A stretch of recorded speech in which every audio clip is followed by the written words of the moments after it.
My sister's 70s Barbie decided she needed a more traditional tropical island look, so she selected a vintage embroidered fabric that I had on hand and tried out a few shapes and designs.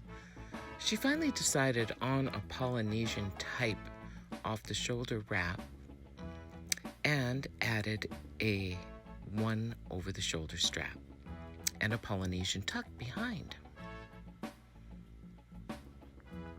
Now she's ready to go out for evening or for daytime and added a simple embroidered wrap to complete her look.